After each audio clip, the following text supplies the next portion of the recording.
deserve the glory and the honor. Lord, we lift our hands and worship as we lift your holy name. You deserve the glory and the honor. Lord, we lift our hands and worship as we lift your holy name. For you are great, the miracle so great.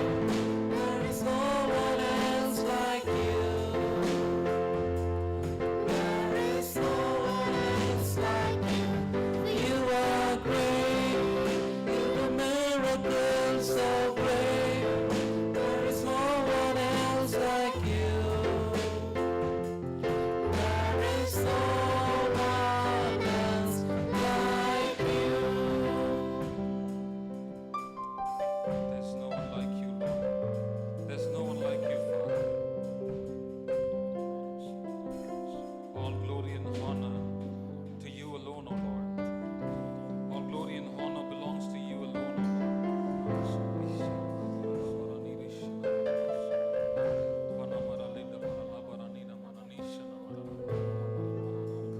Come, Lord Jesus Christ. Come, Lord.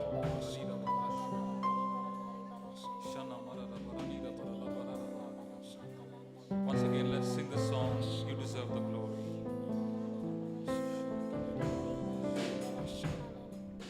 You deserve the glory and the honor.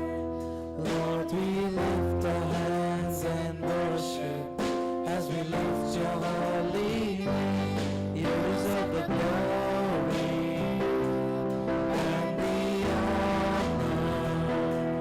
Lord, we lift our hands and worship as we lift your holy name. For you are great, you do miracles so great. There is no one else like you. There is no one else like you. You are great, you do miracles so great. There is no one else like you. There is no one else like you. There is no one else like you, Lord. Lala barashana marala. Shinana maranira barashana marala barara babara. Kana maranira barara baranishana marala barara. Shanana maranira barara rira sara. Shanana maranira barashana marala barara. Kana marara baranira barara bariri shini. Thank you, Father. Thank you, Lord. Praise you, Lord. Jesus Christ.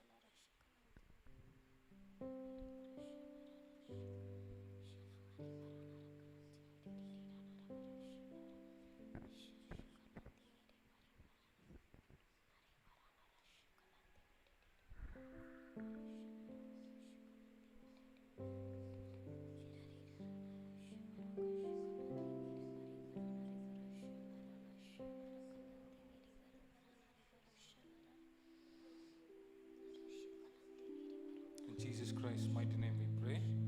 Amen. எல்லாரும் உட்காரலாம்.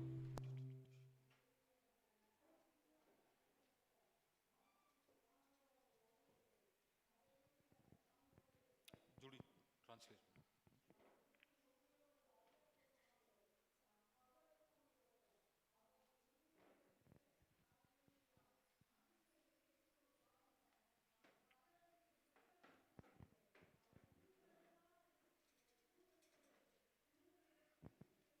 Praise the Lord.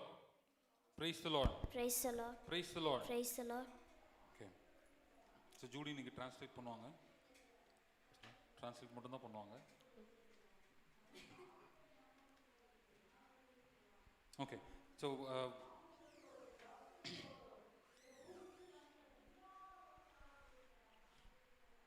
so God's strategy to raise you up. நம்மளை உயர்த்துறதுக்கு கடவுள் வச்சிருக்கிற திட்டம். So we are going to see the three moves of God நம்ம வந்து இப்போ கடவுளோட 3 நடவடிக்கைகளை பார்க்க போகிறோம். 3 moves of God which is going to raise you up. நம்மளை உயர்த்துறதுக்கான அவர் எடுக்கிற 3 அடிகளை வந்து இப்போ பார்க்க போகிறோம். So first move, முதல் அடி Daniel 1:2. தானியேல் அதிகாரம் 1 2வது வசனம். Someone can take Daniel 1:4. யாராவது தானியேல் 1 4வது வசனம் Saju எடுத்துக்கலாம். Daniel 1:4. Christo Daniel 1:17. Okay, so Daniel 1:2. Christo வந்து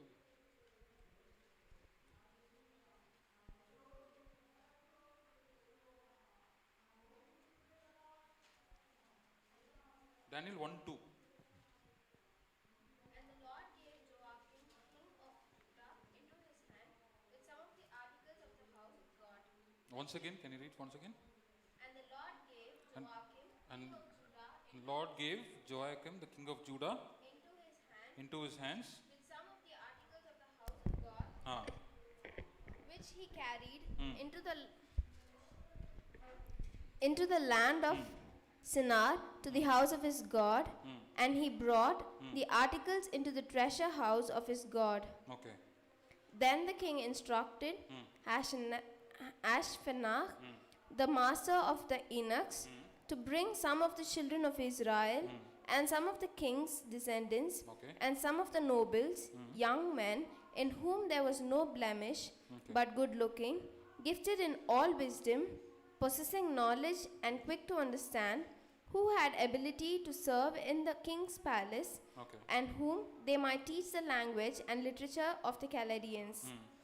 And the king appointed for them a daily provision of the king's delicacies and of the wine which he drank, and 3 years of training for them.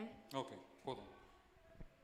So, what do we see in this Daniel 1:2? நம்ம இந்த தானியேல் 1 2வது வசனத்தில் என்ன பார்க்குறோம்? King Nebuchadnezzar, Appoint panni, he's asking to choose young people, young okay, men he's asking to choose young people.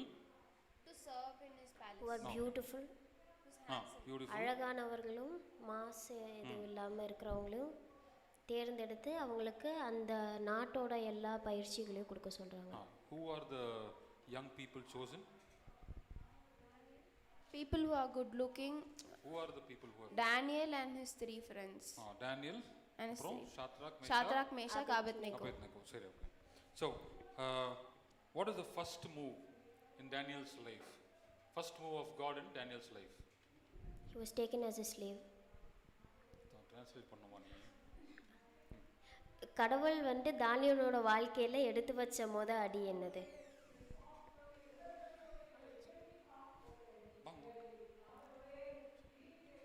He was taken as a servant. Taken as a Servant. slave. Slave. அவர் ஒரு அடிமையாக எடுத்துட்டு போகப்பட்டார். Doorla.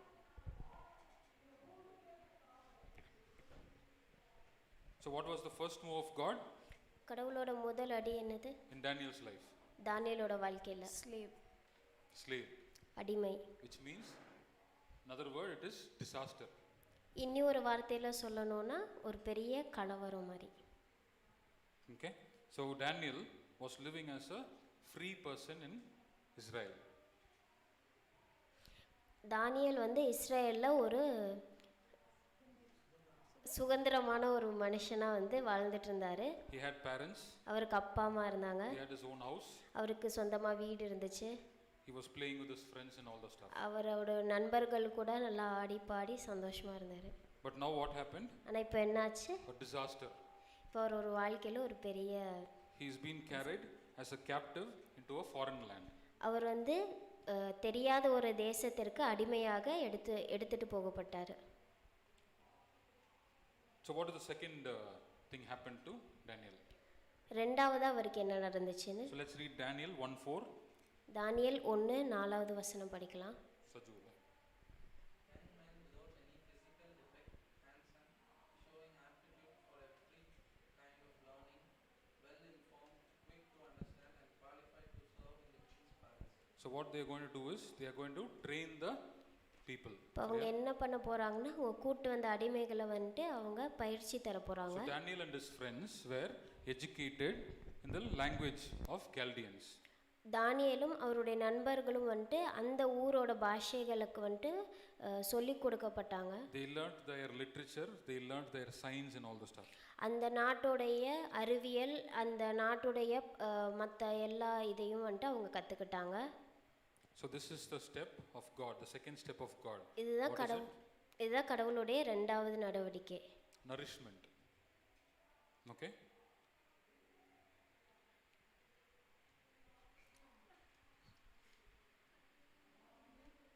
He takes you to a place and he makes you learn certain things. It is a time of preparation. அவர் வந்து நம்மளை ஒரு இடத்துக்கு கூட்டிகிட்டு போய் அங்கே இருக்கிறத பற்றி நமக்கு சொல்லி தருவார், நம்மளை வந்து தேர்ச்சிப்படுத்துவார். Okay, the third move of God. மூணாவது நடவடிக்கையானது. Okay, before going to the third move of God, let me tell my testimony about these two moves. இந்த மூணாவது நடவடிக்கைக்குள்ளே போகிறதுக்கு முன்னாடி என் வாழ்க்கையில் நடந்த ஒரு நிகழ்ச்சி வந்து உங்களோட பகிர்ந்து கொள்கிறேன். So I moved to Chennai and I was searching for a job. I got a job in a film institute. நான் சென்னைக்கு வந்துட்டு இங்கேருந்து போனேன். அங்கே போய் ஒரு ஃபிலிம் இண்டஸ்ட்ரியில் வந்து எனக்கு ஒரு வாய்ப்பு கிடைச்சிச்சு. Everything was going fine. அங்கே எல்லாமே நல்லா போய்கிட்டு இருந்துச்சு. At one point of time I was promoted as a manager of that institute also. ஒரு கட்டத்துக்கு மேலே நான் வந்து அந்த இடத்தோட மேனேஜராக வந்து தேர்ச்சி பெற்று ப்ரொமோட் ஆனேன்.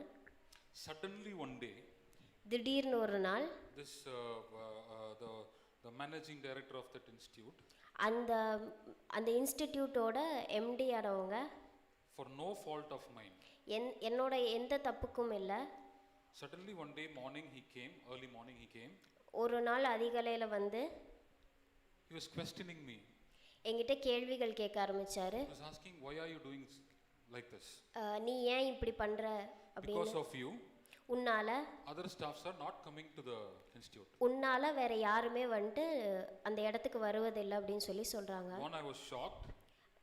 எனக்கு அதிர்ச்சியாச்சு. Because the day before the thing happened, we were all gathered together and we were like, we were having a good time. அந்த நிகழ்ச்சி நடக்கிறதுக்கு முந்தின நாள் நாங்கள் எல்லாரும் ஒன்றாக கூடி நாங்கள் ஒரு சந்தோஷமாக பகிர்ந்துக்கிட்டு இருந்தோம். I was treating them like a friend, not like a manager and a staff. அவங்கள வந்துட்டு நான் என் சொந்த நண்பர்கள் மாதிரி வந்துட்டு நடத்தினேன். அவங்கள வந்துட்டு எனக்கு கீழே வேலை செய்கிறவங்க மாதிரி நடத்தாமல். So this was the scenario which was there the day before yesterday. இந்த எம்டி வர்றதுக்கு முந்தின நாள் இதுதான் வந்துட்டு நடந்திருந்தது.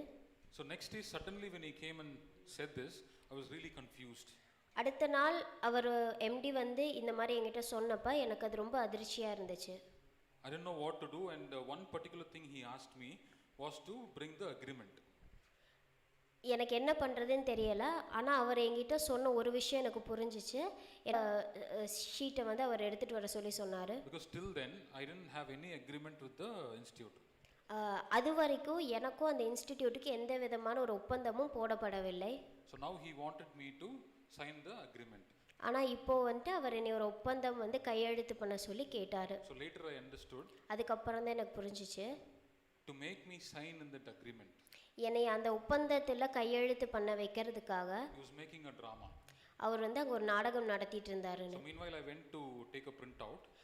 நான் ஒரு பிரிண்ட் அவுட் எடுக்க போன அந்த நேரத்தில் the other staffs came. மற்ற வேலை செய்கிறவங்கெல்லாம் வந்துட்டாங்க. So I asked them, what did you complain to the managing director? He's questioning me. மற்ற ஊழியர்கள்ட்ட கேட்டேன், நீங்கள் என்னை பற்றி என்ன வந்துட்டு குறை சொல்லியிருந்தீங்க, என்னை பற்றி என்ன கம்ப்ளைண்ட் பண்ணியிருந்தீங்க, மேனேஜர் வந்துட்டு எம்டி வந்து எங்கிட்ட கேட்குறாங்க அப்படின்னு சொல்லி சொன்னாங்க. We didn't say anything. அவங்க வந்து நாங்கள் எதுவுமே சொல்லலை அப்படின்னு சொல்லி சொன்னாங்க. It was very clear that he is playing some drama to make me sign on the agreement. அதுலேருந்து எனக்கு நல்லா தெளிவாக புரிஞ்சிச்சு, அவர் என்னை அந்த ஒப்பந்தத்தை கையெழுத்து பண்ண வைக்கிறதுக்காக ஒரு நாடகம் நடத்திட்டு இருக்காருன்னு சொல்லி. So I didn't take the printout. I went to the managing director and asked him, what is your problem? I'm going to call all the staffs. Let's settle the matter. நான் எம்டி கிட்ட போயிட்டு உங்களுக்கு என்கிட்ட என்ன பிரச்சனை, நான் வேணா மற்ற எல்லா ஊழியர்களையும் கூப்பிட்றேன், இந்த பிரச்சனையை இப்போவே பேசி முடிச்சிடலாம் அப்படின்னு சொன்னேன். So now when I told him that we'll call the staffs and we'll speak, now he was like, no need, you don't have to do that. நான் மற்ற ஊழியர்களை கூப்பிட்டு பேசலாம் அப்படின்னு சொன்ன உடனே என் எம்டி வந்துட்டு அதெல்லாம் ஒன்றும் வேணாம் அப்படின்னு சொல்லி பேச ஆரம்பித்தார். So then he started, speaking in a different way. அதுக்கு அப்புறம் அவர் பேசுகிற விதம் மாறுச்சு. So he was trying to put, trying to convict me of certain things. அவர் எனக்கு சில விஷயங்களை வந்து புரிய வைக்க ட்ரை பண்ணார். Condemn me. அவர் வந்து என்னைய குத்தம் சொல்கிற மாதிரி சில விஷயங்களை சொல்ல ஆரம்பித்தார். So I took leave, in that particular week I took a leave. அந்த வாரத்தில் நான் விடுமுறை எடுத்துக்கிட்டேன். He was telling that I saw you some other place, in some other place. நான் உன்னை வேற எங்கேயோ ஒரு இடத்துல பார்த்தேன் அப்படின்னு So அவர் all சொன்னார். these kind of lies he was telling, and I was very clear about one thing, that I can't work here. இந்த மாதிரி நிறையா விதமான பொய்களை சொல்லி என்னை குற்றச்சாட்டினார். ஆனால் எனக்கு ஒன்று மட்டும் தெளிவாக புரிஞ்சிச்சு, என்னால் அதுக்கு மேலே அங்கே வேலை செய்ய முடியாது. So I told him I am quitting. அதனால நான் வேலையை விட்டுறேன்னு சொல்லிட்டேன். So my job is gone. என்னோட வேலை பறி போனது. Since there is no agreement, I just walked out. அங்கே எந்த ஒப்பந்தமும் இல்லாத, நான் எந்த விதமான ஒப்பந்தமும் போடாததுனால நான் எனக்கு இஷ்டப்பட்ட மாதிரி வெளியே வந்துட்டேன். So obviously I'm not going to get that month's salary. அதனால கண்டிப்பாக அந்த மாதம் எனக்கு சம்பளம் கிடைக்காது. So I'm not in my hometown, I'm in another place. I'm staying in a PG. நான் என்னுடைய வீட்டில் என்னோட சொந்த ஊரில் இல்லை, வெளியூரில் வேறு ஒருத்தவங்களோட வீட்டில் தங்கியிருந்தேன். So I have to pay the rent also. அவங்களுக்கு நான் வந்து அந்த வீட்டுக்கு வாடகை தரணும். So this was my situation back then. இதுதான் எனக்கு அப்போ இருந்த சூழ்நிலை. See, the hope that you got a job and you got a job and things are going to be fine. Okay, that is the understanding which I was having. என்னோட புரிதல் என்னன்னா, நம்ம ஒரு புது இடத்துக்கு போகிறோம், புது வேலை கிடைச்சிருக்குது, நம்ம நல்லா இருப்போம் அப்படின்ற ஒரு எண்ணத்தோடு நான் இருந்தேன். So now this is a disaster. I don't have anything else to do. Every day I used to sit and do my own study. இது என்னோட வாழ்க்கையில் ஒரு பேரிடராட்டம் இருந்துச்சு. எனக்கு என்ன பண்ணுறதுன்னு தெரியாதனால தினமும் உட்காந்து என்னால் புதுசாக என்ன கற்றுக்க முடியுமோ அதை படிக்க ஆரம்பித்தேன். So this is the step, the first move of God, the disaster. இதுதான் வந்து கடவுளோட முதல் அடி, பேரிடர். Your hope is crushed. உங்களோட நம்பிக்கை அங்கே உடைந்து போகுது. Whatever you put your trust in, that is destroyed. நீங்கள் எதுலெல்லாம் உங்கள் நம்பிக்கையை வைக்கிறீங்களோ அது எல்லாமே அழிஞ்சு போகும். Okay, so the next thing I did was doing self study. அதுக்கப்புறம் நான் நிறைய படிக்க ஆரம்பித்தேன். So my interest was on stereoscopy. என்னோட ஆர்வம் வந்து ஸ்டீரியோஸ்கோப்பியில் இருந்துச்சு. So I started researching on stereoscopy, how it works and how to do stereoscopic videos and all the stuff I studied. என்னுடைய ஆர்வம் அந்த பக்கம் இருந்ததுனால அந்த ஸ்டீரியோஸ்கோப்பியை பற்றி நான் அதிகமாக படிக்க ஆரம்பித்தேன். அது எப்படி வேலை செய்கிறது, அது ஸ்டீரியோஸ்கோப்பி வச்சு எப்படி படங்கள் எடுப்பது அப்படின்றதெல்லாம் நான் படிக்க ஆரம்பித்தேன். So at one point of time I had a client who was asking for a ad film. ஒரு கட்டத்தில் எனக்குன்னு ஒருத்தவங்க வந்து என்கிட்ட ஆட் ஃபிலிம்ஸ் விளம்பர படங்கள் செய்து தர சொல்லி கேட்டாங்க. So I thought if I can do it in stereoscopy, I will be able to learn more about stereoscopy. அந்த விளம்பர படத்தை நான் ஸ்டீரியோஸ்கோப்பி வச்சு செஞ்சேன்னா நான் அதுலேருந்து நிறைய கற்றுக்கலான்னு நினச்சேன். So this particular move of God is nourishment. You are preparing yourself. God is preparing you for something else. இந்த ஒரு நடவடிக்கை கர்த்தர் எடுக்கிற ஒரு நடவடிக்கை வந்து உங்களுக்கு புதுசாக சில விஷயங்களை கற்றுத்தர்றதுக்காக இருக்கும். So first it is a disaster. Okay, he wants to take you somewhere. So first thing what he does, disaster. Why disaster? அவர் எடுக்கிற முதல் நடவடிக்கை பேரிடர். அது எதனால நமக்கு அந்த பேரிடர் வருது? The reason he starts with the disaster is nothing but, for example, if you want to draw something. உங்களுக்கு ஏதாவது ஒன்று வரையணும். அவர் ஏன் இந்த மாதிரி ஒரு பேரிடர் கொண்டு வராருன்னா, இப்போ எடுத்துக்காட்டுக்கு இப்போ உங்களுக்கு ஏதாவது ஒன்று வரையணும்னா what you will do, you will start with the existing paper, I mean something which is already scribbled or a clean paper. உங்களுக்கு ஏதாவது ஒன்று புதுசாக வரையணும்னா முதலே கிறுக்கப்பட்ட ஒரு காகிதத்தை எடுப்பீங்களா, இல்லை புதுசாக பயன்படுத்தப்படாத ஒரு காகிதத்தை எடுப்பீங்களா? For example, your slate, okay, it's already written. So what you'll do, erase it and then start the new drawing, right? இப்போ உங்களுடைய ஒரு ஸ்லேட் போர்டு எடுத்துக்கோங்க, அதில் ஏதாவது எழுதப்பட்டு இருக்குது, உங்களுக்கு வேறு எழுதணுன்னா அந்த எழுதுனது மேலே எழுதுவீங்களா இல்லை அழிச்சிட்டு அதுக்கப்புறமா எழுதுவீங்களா? God always starts with a clean slate. கடவுள் எப்பொழுதுமே ஒரு புதிதான ஒரு ஸ்லேட்டில் தான் வந்து ஆரம்பிப்பார். So if he wants to do something in your life, what he'll do, he'll start with a clean slate. அவர் உங்களோட வாழ்க்கையில் ஏதாவது பண்ணணும்னு நினச்சாருன்னா அவர் அதை சுத்தம் பண்ணிட்டு புதுசாக தான் ஆரம்பிப்பார். So this is what happened with Daniel. God wanted to start with a clean slate. So what happened? Daniel is sent into captivity as a slave. இதே மாதிரி தான் தானியேலோட வாழ்க்கையிலும் நடந்தது. கடவுள் வந்து தானியேல் வாழ்க்கையில் சில காரியங்களை செய்யணும்னு நினச்சதுனால அவருக்கு முதல்ல பேரிடரை கொண்டு வந்து அவர் அதுக்கு தயார்படுத்தினார், தூய்மைப்படுத்தினார். Then he was educated in the ways of he studied the language and the literature of the Chaldeans. அதுக்கப்புறம் வந்துட்டு அவர் அந்த ஊர் மக்களுடைய கலாச்சாரமும் அவங்களுடைய எழுத்துக்களையும் அதை பற்றின நுண்ணறிவுகளையும் கற்றுக்கிட்டாரு. Not only that, even to interpret dreams and all the stuff they were taught. அந்த இடத்துல வந்துட்டு கனவுகளுக்கு அர்த்தங்களை கண்டுபிடிக்கிறதுக்கும் அவங்களுக்கு நிறைய சொல்லி கொடுக்கப்பட்டது. So because they were considered as wise men, so they were teaching about those methods of how they interpret stars and dreams and all those stuff was taught to Daniel. இவங்கள ஞானிகள், ஞானமுள்ள மனிதர்களை வந்து கருதுனாங்க. அதனால இவங்களுக்கு நட்சத்திரங்களை வச்சு எப்படி படிக்கிறது அப்படின்னு வேறு வேறு படிப்பினைகளை வந்து அவங்களுக்கு கற்றுக் கொடுத்தாங்க. Okay, what is the third move of God? மூன்றாவது நடவடிக்கை. Let's go to Daniel 2:3-13.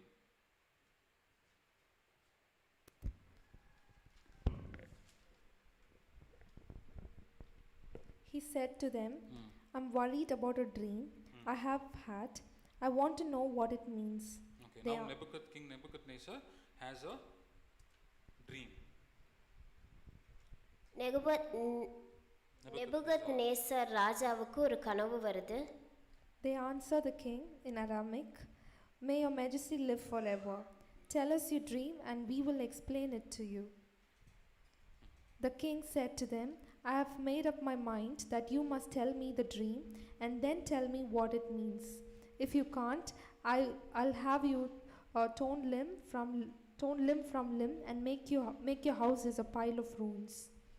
But if you can tell me both the dream and its meaning, I will reward you with gifts and great honor.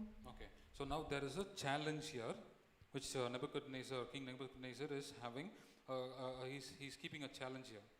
இந்த இடத்துல நெபுகத்நேசர் அரசர் வந்து ஒரு சவால் முன்வைக்கிறாரு.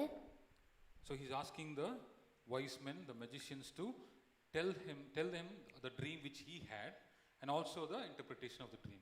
அந்த நாட்டில் இருக்க ஞானிகளுக்கும் மந்திரவாதிகளுக்கும் இவர் ஒரு சவால் வைக்கிறாரு. இவருடைய கனவு என்னன்னு சொல்லணும், அதோடைய அர்த்தத்தையும் அவங்க விளக்கணும். So the wise men and the magicians, they say that there is no one in this world who can do that. அங்கே இருக்க ஞானிகளும் மந்திரவாதிகளும் என்ன சொல்கிறாங்கன்னா, இந்த உலகத்திலேயே இந்த மாதிரி ஒரு செயலை பண்ணுறதுக்கு யாருமே இல்லை அப்படின்னு. Read the 13th verse.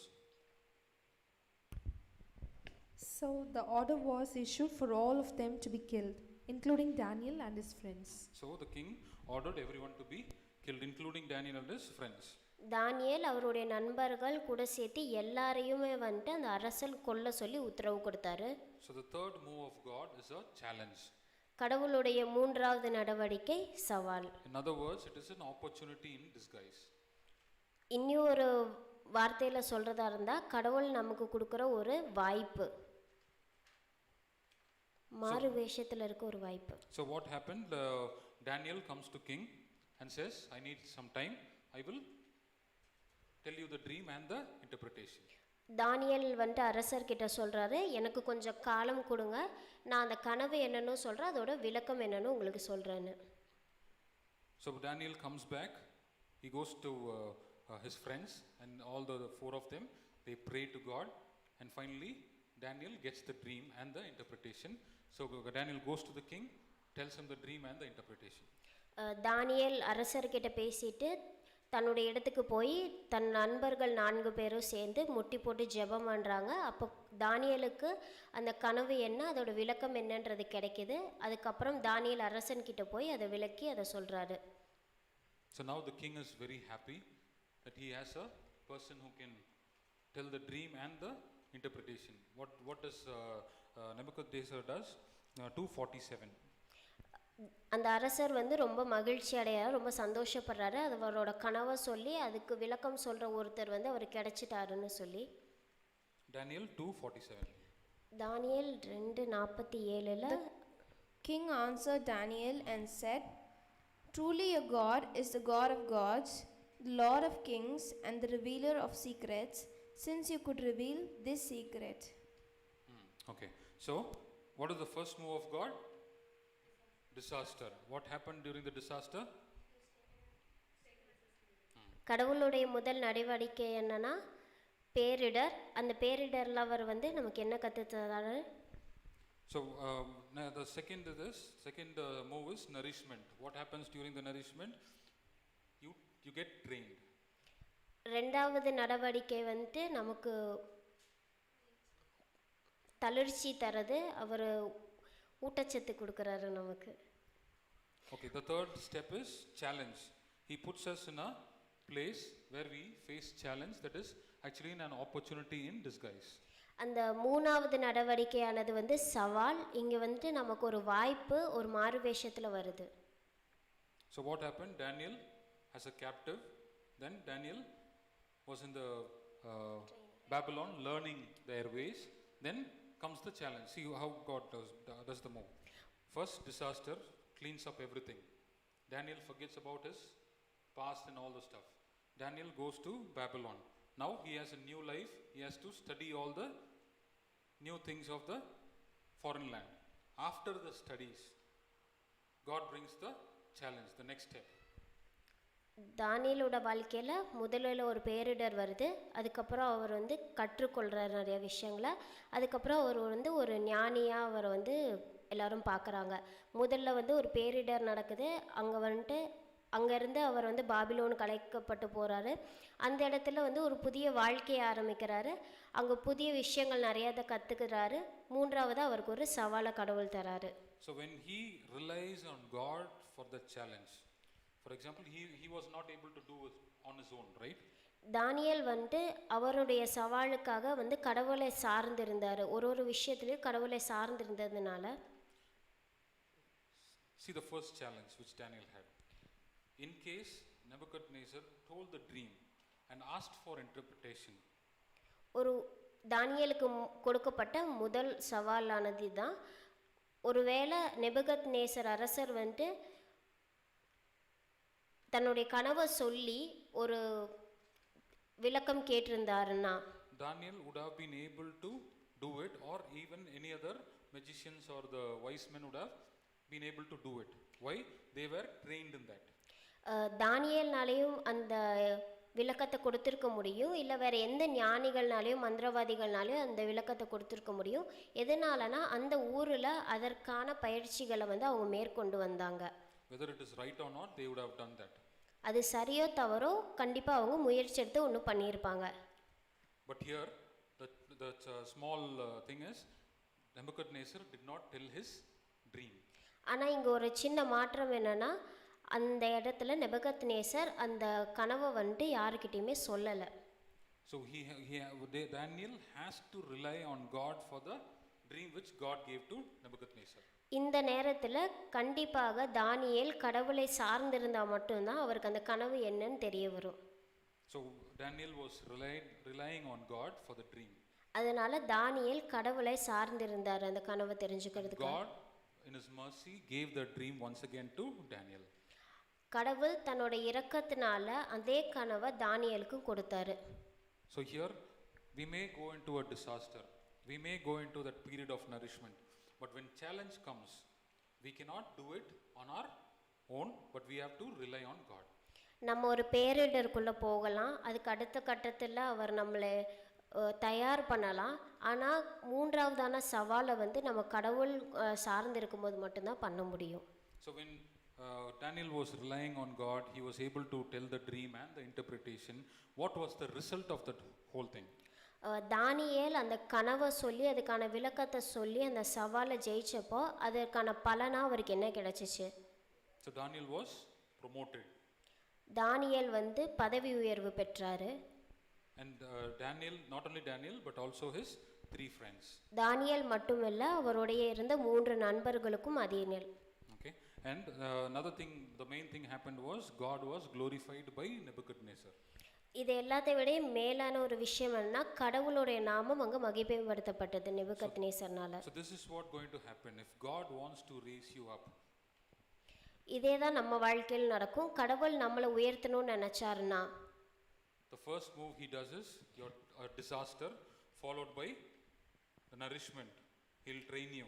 He'll train you for the whatever he wants to raise you up. He will train you, and then what will happen? That you will meet with a challenge, and in that challenge, if you are relying on God, you will have success. And when you have success, God will be glorified. இதே தான் நம்ம வாழ்க்கையில் நடக்கும். கடவுள் நம்மளை உயர்த்தணும்னு நினச்சாருன்னா, முதல் படியாக அவர் நம்மளை வாழ்க்கையில் ஒரு பேரிடர் கொண்டு வருவார். 2வது படியாக நம்மளை அதுக்கு தயார்படுத்துவார். 3வது படியாக நமக்கு ஒரு சவால் கொடுப்பாரு. அந்த சவாலில் நம்ம கடவுளை சார்ந்து இருந்தோன்னா, அந்த சவாலில் நமக்கு வெற்றியை கொடுப்பாரு. நமக்கு வெற்றி கிடைக்கிறது மூலயமா அவருடைய நாமம் மகிமைப்படுத்தப்படும். So in my thing, what happened was, so I lost the job. Then I was sitting at home without a job, but I was learning stereoscopy. என்னுடைய வாழ்க்கையில் என்ன நடந்ததுன்னா, நான் என்னோட வேலையை இழந்தேன். அதனால நான் வீட்டில் ஒரு வேலையும் இல்லாமல் உட்காந்துட்டு இருந்த நேரத்தில் நிறைய படிக்க ஆரம்பித்தேன். இதனால் இந்த ஸ்டீரியோஸ்கோப்பின்றதை நான் கற்றுக்கிட்டேன். So I started researching, like, who's having a stereoscopy rig so that I can shoot ad films in stereoscopy. நான் அதற்காக தேட ஆரம்பித்தேன். ஒரு விளம்பர படத்தை ஸ்டீரியோஸ்கோப்பி வச்சு எடுக்கணும்னா அதுக்கான Equipment சொல்லு. அதுக்கான பொருட்கள் எல்லாம் யார்கிட்ட இருக்குன்றதை பற்றி நான் தேட ஆரம்பித்தேன். So what happened was, I came across a company which is known as Prasad Studios in Mumbai. They had that 3D stereoscopy rig. இந்த மாதிரி நான் தேடும் பொழுது மும்பையில் இருக்கிற ஒரு ஸ்டுடியோவில் இந்த ஸ்டீரியோஸ்கோப்பிக்கு பயன்படுத்தப்படுற பொருட்கள் இருக்கிறதுன்றதை நான் வந்து கண்டுபிடிச்சேன்.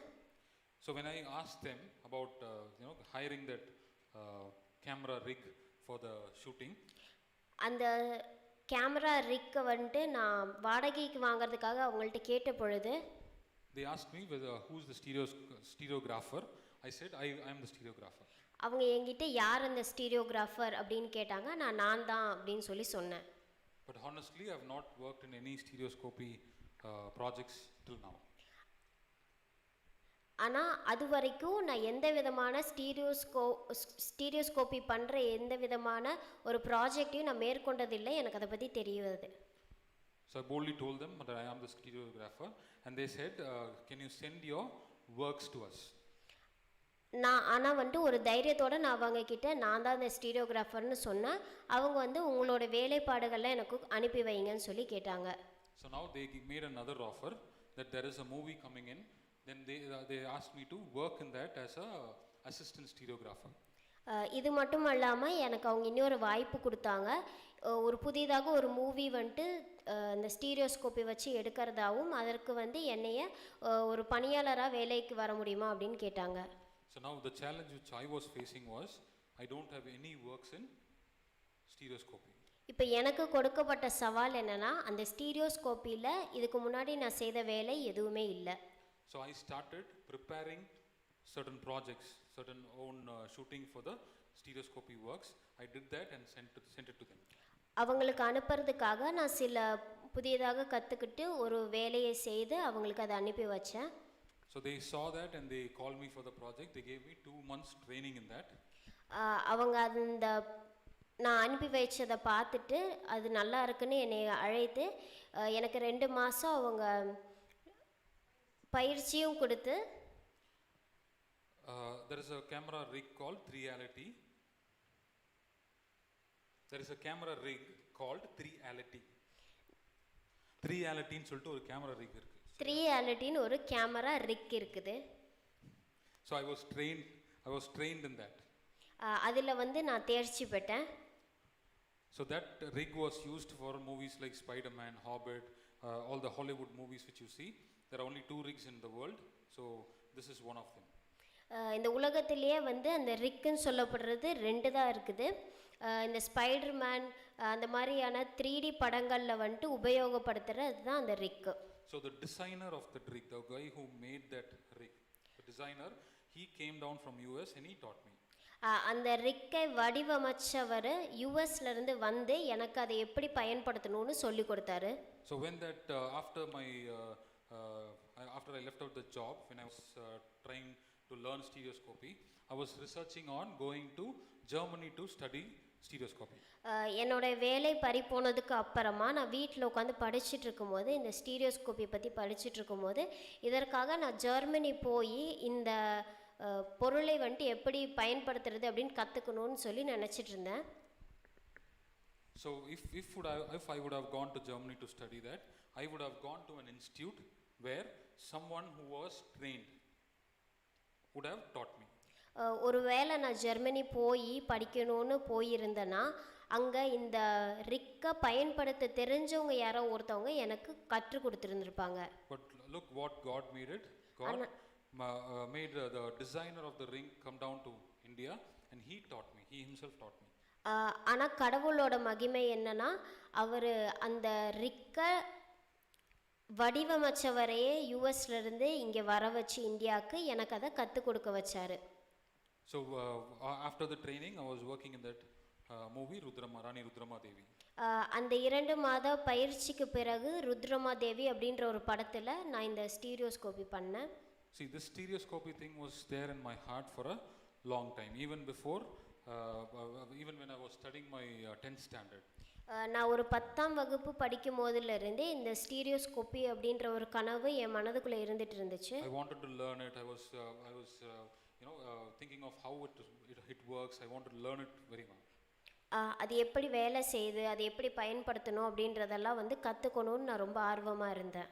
But this hidden desire, when God wants to give it to me, இந்த மறைக்கப்பட்ட ஒரு ஆசையை வந்து கடவுள் வந்து எனக்கு கொடுக்கணும் அப்படின்னு நினச்சப்போ so he starts with the clean slate.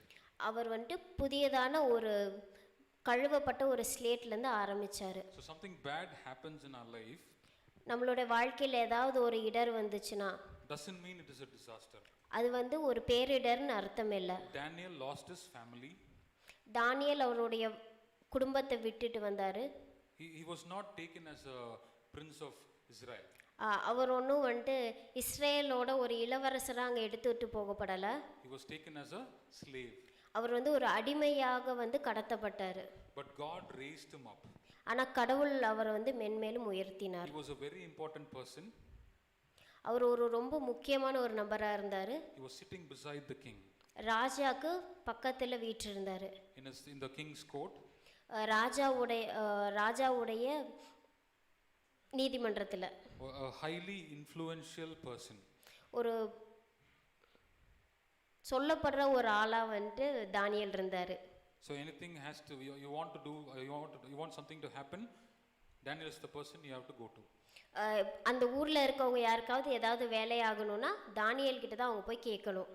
So like a PA for a prime minister. பிரதமருக்கு வந்துட்டு ஒரு PA மாதிரி அந்த மாதிரி ஒரு இடத்துல வந்துட்டு தானியேல் இருந்தார். So this is how God works. If God wants to raise you up, கடவுள் நம்மளை உயர்த்தணும்னு நினைச்சாருன்னா அவர் இந்த மாதிரியான நடவடிக்கைகள் மூலமா தான் வேலை செய்வார். So first is disaster, second is third challenge. முதலாவது இடர் வரும், ரெண்டாவது நமக்கு கற்றுக் கொடுப்பாரு, மூன்றாவது சவால். So how many of us are having a disaster in our life? இங்கே எத்தனை பேர் நம்ம வாழ்க்கையில் பேரிடரை சந்திச்சிட்டு இருக்கோம்? Is there a disaster in your life? கைகளை உயர்த்தலாமா? Don't just raise up, just analyze your life. Is there a disaster? Are you in a place of disaster right now? நம்மளுடைய வாழ்க்கையில் இங்கே இருக்க யாரோ ஒருத்தவங்களோட வாழ்க்கையில் ஏதாவது பேரிடர் இருக்கான்னு நாமளே சிந்திச்சு பார்க்கலாம். If the disaster has already happened, அந்த பேரிடர் இதற்கு முன்னாடியே வந்துருச்சுன்னா you are probably in the second move. நம்ம இதுக்கு முன்னாடி இடர்பாடை சந்திச்சு முடிச்சிட்டோம்னா இப்போ நம்ம ரெண்டாவது கட்டத்தில் இருக்கோம்னு அர்த்தம். So in the place of nourishment, நமக்கு சொல்லி கொடுக்குற இந்த இடத்துல what we have to do is we have to ask God, what should I learn? what way I should go. இந்த ரெண்டாவது கட்டத்தில் இருக்கிறோமானா கடவுள்கிட்ட நம்ம கேட்கணும், கடவுள் நீங்கள் என்னை என்ன கற்றுத்தரணும்னு நினைக்கிறீங்க எனக்கு அப்படின்னு. See, if Daniel, if Nebuchadnezzar would not have captured Israel, ஒருவேளை நெபுகத்நேசர் இஸ்ரேலை கைப்பற்றாமல் போயிருந்தா, if Daniel was not captured, தானியேல் அடிமையாக எடுத்துக்கொள்ளப்படலைனா, okay, God would not have been glorified by Nebuchadnezzar. கடவுள் நெபுகத்நேசர் கடவுளை மகிமைப்படுத்தியிருக்க மாட்டார். That event would not have happened. அந்த ஒரு நிகழ்ச்சியே நடந்திருக்கிறதுக்கு வாய்ப்பில்லை. So any disaster happens in your life, so நம்மளுடைய வாழ்க்கையில் ஏதாவது ஒரு பேரிடர் வந்ததுன்னா it is for God to be glorified in that. அது மூலியமாக கடவுள் ஒரு இடத்துல மகிமைப்பட போறாருன்னு அர்த்தம். The same thing happened to Shadrach, Meshach, Abednego. இதே ஒரு நிகழ்ச்சி தான் ஷாத்ராக் மேஷாக் ஆபேத்நேகோவுக்கு நடந்துச்சு. See, because of Daniel's request, தானியேலுடைய ஒரு வேண்டுகோள்னால Shadrach, Meshach, Abednego was promoted. Shadrach Meshach Abednego அவர்களுக்கும் பதவி உயர்வு கிடைச்சிச்சு. So they were very happy. அவங்க ரொம்ப சந்தோஷமா இருந்தாங்க. Every other Israelite was a captive. Every other Israelite was a captive. மற்ற இஸ்ரேலைட்ஸ் எல்லாம் வந்து இப்போ அடிமைகளா இருந்தாங்க. மற்ற இஸ்ரேல் மக்கள்லாம் அடிமைகளா இருந்தபோது, But these people were in the king's court. ஆனா இவங்க ராஜாவோட நீதிமன்றத்தில் இருந்தாங்க. They were eating very rich food. அவங்க நல்ல உயர்ந்த உணவுகளை உண்டு இருந்தாங்க. They were very happy. அவங்க ரொம்ப சந்தோஷமா இருந்தாங்க. Disaster came. அடுத்த பேரிடர் வந்துச்சு. Nebuchadnezzar made a golden statue.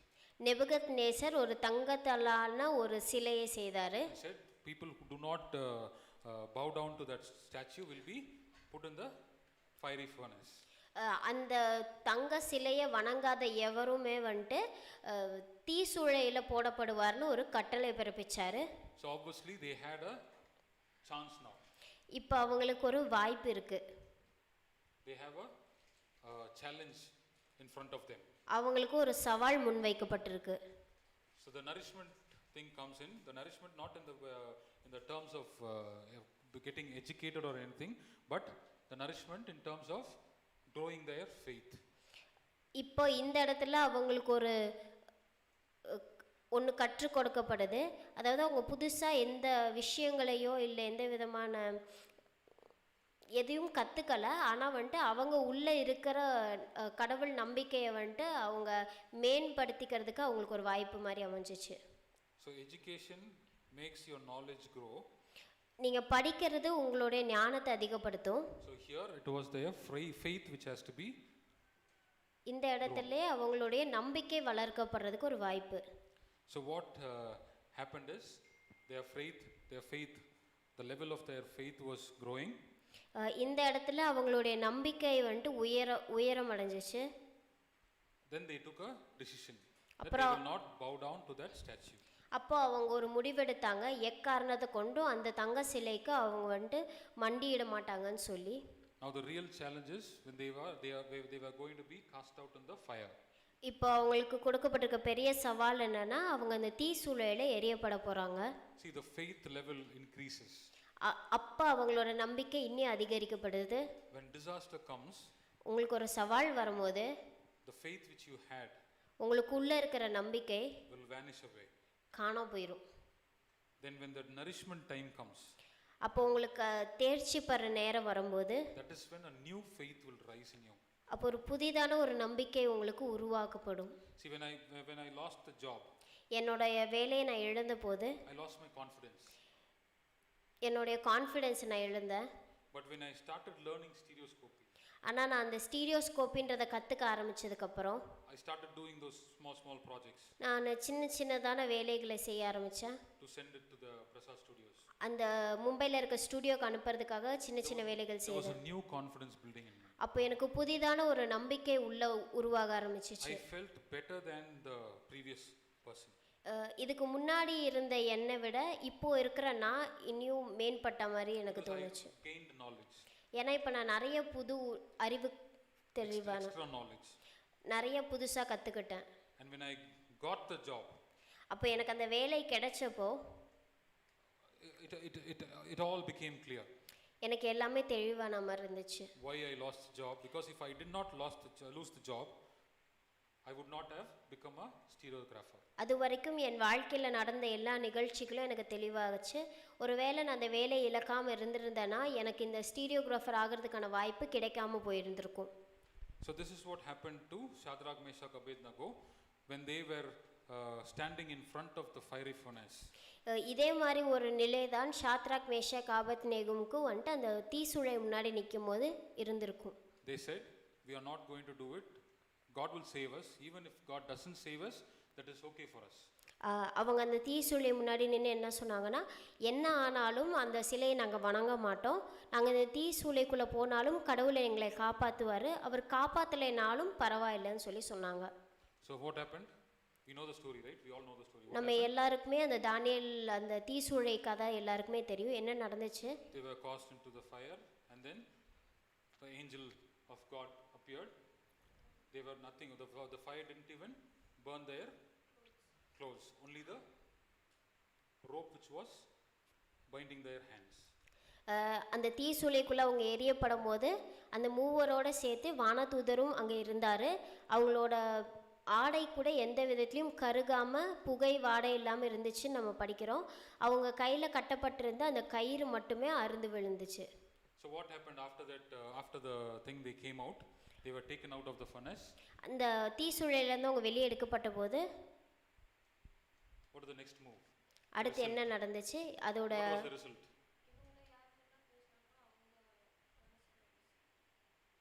அது Daniel and the lion's den. இங்கே நடந்துச்சு. அந்த தீசுளையிலேருந்து அவங்க வெளியே எடுக்கப்பட்டதுக்கப்புறம் அது Nebuchadnezzar, he praised God. Then so he praised God and he glorifies God. Praise the Lord. அந்த தீசுளையிலேருந்து எடுக்கப்பட்டதுக்கப்புறம் நெபுகத்நேசர் கடவுளோட நாமத்தை மகிமைப்படுத்தி பேசுகிறாரு. These four people were considered a very different people. அந்த நாட்டிலே இந்த 4 பேரும் வந்து வித்தியாசமான நபர்களாக கருதப்பட்டாங்க. Nebuchadnezzar respected these people. அவங்க 4 பேரையும் நெபுகத்நேசர் வந்து மரியாதைக்குரியவர்களாக நடத்தினாங்க. See, God was glorified by the king himself. அந்த ராஜா அவரே வந்துட்டு கடவுளை வந்து மகிமைப்படுத்தினார். See, when a war happens between two countries, 2 நாடுகளுக்கு நடுவில் ஒரு போர் நடக்கும் பொழுது it was considered the war between the god of this country and the god of the next country. அந்த மாதிரி போர் நடக்கும்போது இந்த நாட்டுடைய கடவுளுக்கும் அந்த நாட்டுடைய கடவுளுக்கும் இடையில ஒரு போர் நடக்கிறதா கருதப்பட்டது. So when the country which loses, எந்த நாடு தோற்று போகுதோ, it is understood that the god of that country has lost the war. அது வந்து அந்த நாட்டுடைய கடவுள் வந்து அந்த போரை வந்து தோத்ததா வந்துட்டு கருதப்படுது. So the country which wins எந்த நாடு ஜெயிக்கதோ despises the god of that nation. அந்த ஜெயிக்கிற நாடு தோத்து போன நாட்டுடைய கடவுளை வந்துட்டு தூற்றி பேசுவாங்க. That is why Daniel and his friends were renamed. அதனால தான் வந்து தானியேலும் அவருடைய நண்பருக்கும் பெயர் மாற்றம் செய்தாங்க. So Daniel's name was Daniel. Belteshazzar. So Belteshazzar is the name of a god of Babylon. அதனால தான் வந்துட்டு இஸ்ரேல் வந்து பாபிலோன்கிட்ட தோத்துட்டு இவங்க அடிமைகளை எடுத்துகிட்டு வந்ததுக்கப்புறம் அவங்களோட பெயர்கள் மாற்றம் செய்யப்பட்டது. தானியேலோட பெயர் பெல்தெஷாசார் அப்படின்னு மாற்றப்பட்டது. அந்த பெயர் வந்து அந்த நாட்டு கடவுளோட பெயராரு. So God, what God does is he's doing all these things to make sure that his reputation doesn't spoil. கடவுள் எதற்காக இதெல்லாம் பண்ணுறாருன்னா அவருடைய நாமம் வந்துட்டு கீழாக்கப்படாமல் இருக்கிறதுக்காக அவர் வந்துட்டு இதெல்லாம் பண்ணுறாரு. He proves that he is the God Almighty. அவர் தான் வந்துட்டு சர்வ வல்ல தேவன் அப்படின்றத புரிய வைக்கிறதுக்காக பண்ணுறது. And makes the enemy of the nation.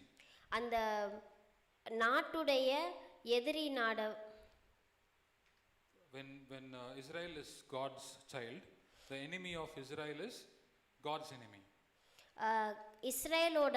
Israel வந்து கடவுளுடைய மக்களாக இருக்கும்போது இஸ்ரேலோட எதிரி கடவுளுக்கும் எதிரியாக இருக்காங்க. But God uses that enemy, the king of that enemy, அந்த எதிரி நாட்டுடைய ராஜாவே கடவுள் பயன்படுத்துறாரு to glorify himself. அவருடைய நாமத்தை மகிமைப்படுத்துறதுக்காக பயன்படுத்துறாரு. So this is how God works. இப்படி தான் கடவுள் தன்னுடைய வேலைகளை செய்வார். See, Satan might bring a disaster in your life. சாத்தான் உன்னோட வாழ்க்கையில் ஒரு இடர்பாடை கொண்டு வரலாம். God might allow that also.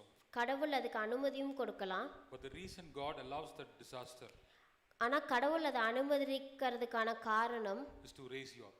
உங்களை And மேன்மைப்படுத்துறதுக்காக. when he raises you up, உங்களை அவர் மேன்மைப்படுத்தும் போது you will be glorified. நீங்கள் மேன்மைப்படுத்தப்படுவீங்க. A double portion of the glory. 2 மடங்கா நீங்கள் வந்துட்டு மேன்மைப்படுத்தப்படுவீங்க. If you see the life of Job, நீங்கள் யோபோட வாழ்க்கையை பார்த்தா he had disaster. அவர் ஒரு பேரிடர் He வந்துச்சு. went through a time of nourishment. அவர் ஒரு மாற்றத்துக்கான நேரத்துக்குள்ளே போனார். Then when God raised him up, கடவுள் அவளை உயர்த்தினப்ப he was glorified. Our மேன்மைப்படுத்தப்பட்டார். Whatever he lost, அவர் எதெல்லாம் தொலைச்சாரோ he got back the double portion of it. அதை விட 2 மடங்கு அவர் திருப்பி பெற்றுக்கொண்டார். So if you are in a disaster, நீங்கள் ஒரு பேரிடரில் இருந்தீங்கன்னா, if disaster has already happened, உங்களோட வாழ்க்கையில் இதுக்கு முன்னாடி ஒரு பேரிடர் நடந்து முடிஞ்சிருக்குண்ணா, is there anyone who doesn't have a disaster now? தன்னோட வாழ்க்கையில் எந்த விதமான பேரிடரும் இல்லை அப்படின்னு சொல்கிறவங்க யாராவது இங்கே இருக்கீங்களா? Disaster இன்னும் நடக்கல யாரு? இது வரைக்கும் எனக்கு எந்த விதமான பேரிடரும் வரலன்னு சொல்கிறவங்க இங்கே இருக்கீங்களா? It's going to come. கண்டிப்பாக உங்களுக்கு வரப்போகுதுன்னு ஞாபகம் வச்சுக்கோங்க. The recent disaster is going to come for God to raise you up. எதுக்காக ஒரு பேரிடர் வருதுன்னா கடவுள் உங்களை உயர்த்துறதுக்காக வருதுன்னு அர்த்தம். He has to erase all that thing in the slate.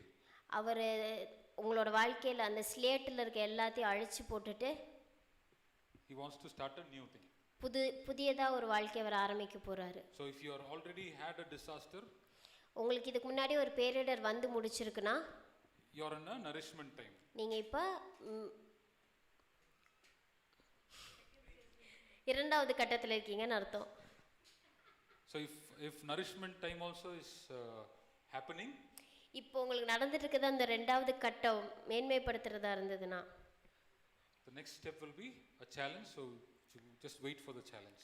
அடுத்த கட்டம் கண்டிப்பாக ஒரு சவாலாக இருக்கும், அதுக்காக காத்திருங்க. And if you are in the place of challenge, நீங்கள் சவாலில் இருக்கிற ஒரு சவாலில் இருந்தீங்கன்னா what you should do? என்ன பண்ணணும்? நீங்கள் Rely on God. நீங்கள் கடவுளை சார்ந்து இருக்கணும்னு. So if you rely on God, you are going to succeed. நீங்கள் கடவுளை சார்ந்து இருந்தீங்கன்னா மட்டும்தான் அந்த சவாலில் ஜெயிக்க So முடியும். you can go through a disaster, you go through a nourishment, you can come to a challenge. நீங்கள் ஒரு இடர்பாடை தாண்டி அதுக்கப்புறம் கற்றுக்கொள்கிற நிலையை தாண்டி ஒரு சவாலில் இருக்கீங்கன்னா, If you don't rely on God, நீங்கள் கடவுளை நம்பலைன்னா, you will fail. நீங்கள் அவரை சார்ந்து இல்லைன்னா நீங்கள் தோற்று போவீங்க. Praise the Lord. Praise the Lord. அப்படியே எந்திரிச்சு நிக்கலாம். Let's surrender ourselves. Let us surrender whatever is happening in our lives. Just surrender. Raise your hands and surrender. Everything which is happening in your life, just surrender. Lord, we surrender, Lord Jesus Christ, each one of us into your mighty hands. Lord, whatever we are going through, we surrender, Lord. Have mercy on us, Lord. Have mercy on us, Father. Forgive us, Lord. Have mercy on us, Lord. King of kings, we praise you. Lord of lords, we praise you. Holy God, we praise you. Holy mighty God, we praise you. Prince of peace, we praise you, Lord. Thank you, Father. Thank you, Lord Jesus Christ. Father, please help us, Lord. Help us, Lord. Whatever the move which we are in, Lord, we surrender it into your mighty hands. Help us, Lord. Holy Spirit, come, Holy Spirit. Come and help us, Holy Spirit. Help us, Holy Spirit. Rely on God. Rely on you, Holy Spirit. Without you, we are nothing, Holy Spirit. Thank you for all the move you are moving in our lives, Lord. Thank you for all the plans you have in our lives, Lord Jesus Christ. Thank you for the move in our lives, Lord. Thank you, Father. Thank you for the disaster, Lord. Thank Him for the disaster. Thank Him for the disaster. Thank you, Lord, for the disaster in our lives. Thank you for all the bad things which have happened in our lives, Lord. We thank you and praise you, Lord, for all the bad things which happened in our lives. For all the failures, we thank you, Lord. For all the disappointments in our lives, we thank you, Lord Jesus Christ. We thank you for all the rejections, Lord. We thank you, Father. We thank you, Lord Jesus Christ, for everything which happened in our lives, Lord. Thank you, Lord. In Jesus Christ's mighty name we pray. Amen. அருள் நிறைந்த மரியே வாழ்க, கர்த்தரும் மன்னி, பெண்களுக்குள் ஆஸ்வதிக்கப்பட்டவர் நீரே. உடைய திருவயிற்றின் கனியாக இயேசும் ஆஸ்வதிக்கப்பட்டவரே. அச்சிஷ்ட மரியாயே சிரேஸ்வர மாதாவே, அவருக்கு எங்களுக்காக இப்பொழுது மரணத்தில் வேண்டிக் கொள்ளும். ஆமென். அருள் நிறைந்த மரியே வாழ்க, கர்த்தரும் மன்னி, பெண்களுக்குள் ஆஸ்வதிக்கப்பட்டவர் நீரே. உடைய திருவயிற்றின் கனியாக இயேசும் ஆஸ்வதிக்கப்பட்டவரே. அச்சிஷ்ட மரியாயே சிரேஸ்வர மாதாவே, அவருக்கு எங்களுக்காக இப்பொழுது மரணத்தில் வேண்டிக் கொள்ளும். ஆமென். அருள் நிறைந்த மரியே வாழ்க, கர்த்தரும் மன்னி, பெண்களுக்குள் ஆஸ்வதிக்கப்பட்ட